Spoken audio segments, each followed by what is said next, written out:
വിശുദ്ധ മത്തായി എഴുതിയ സുവിശേഷം അധ്യായം 11 വാക്യങ്ങൾ 25 മുതൽ 30 വരെ. ക്ലേശിതർക്ക് ആശ്രയം. യേശു ഉദ്ഘോഷിച്ചു, സ്വർഗത്തിന്റെയും ഭൂമിയുടെയും നാഥനായ പിതാവേ, നീ ഇക്കാര്യങ്ങൾ ബുദ്ധിമാന്മാരിലും വിവേകികളിലും നിന്ന് മറച്ച് ശിശുക്കൾക്ക് വെളിപ്പെടുത്തിയതിനാൽ ഞാൻ നിന്നെ സ്തുതിക്കുന്നു. അതേ പിതാവേ, ഇപ്രകാരമായിരുന്നു നിന്റെ തിരുവുള്ളം. സർവവും എൻ്റെ പിതാവ് എന്നെ ഏൽപ്പിച്ചിരിക്കുന്നു.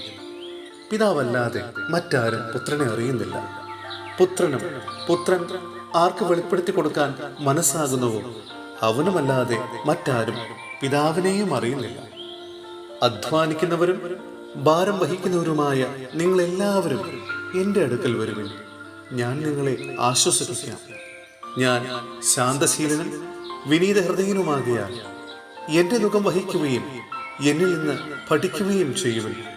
അപ്പോൾ നിങ്ങൾക്ക് ആശ്വാസം ലഭിക്കും. എന്തെന്നാൽ എൻ്റെ നുകം വഹിക്കാൻ എളുപ്പമുള്ളതും ചുമട് ഭാരം കുറഞ്ഞതുമാണ്. സഹോദരരെ, വിശുദ്ധ പൗലോസ് ശ്ലീഹ ഫിലിപ്പിയായിലെ സഭയ്ക്ക് എഴുതിയ ലേഖനം അധ്യായം 2 വാക്യങ്ങൾ 5 മുതൽ 11 വരെ. തന്നെ ശൂന്യനാക്കിയ ക്രിസ്തു. യേശു ക്രിസ്തുവിനുണ്ടായിരുന്ന ഈ മനോഭാവം നിങ്ങളിലും ഉണ്ടാകട്ടെ. ദൈവത്തിന്റെ രൂപത്തിലായിരുന്നെങ്കിലും അവൻ ദൈവവുമായുള്ള സമാനത നിലനിർത്തേണ്ട ഒരു കാര്യമായി പരിഗണിച്ചില്ല. തന്നെ ശൂന്യനാക്കിക്കൊണ്ട് ദാസന്റെ രൂപം സ്വീകരിച്ച് മനുഷ്യരുടെ സാദൃശ്യത്തിലായിത്തീർന്ന ആകൃതിയിൽ മനുഷ്യനെ പോലെ കാണപ്പെട്ടു. മരണം വരെ, അതേ കുരിശുമരണം വരെ അനുസരണമുള്ളവനായി തന്നെ താഴ്ത്തി. ആകയാൽ ദൈവം അവനെ അത്യധികം ഉയർത്തി എല്ലാ നാമങ്ങൾക്കും ഉപരിയായ നാമം നൽകുകയും ചെയ്തു.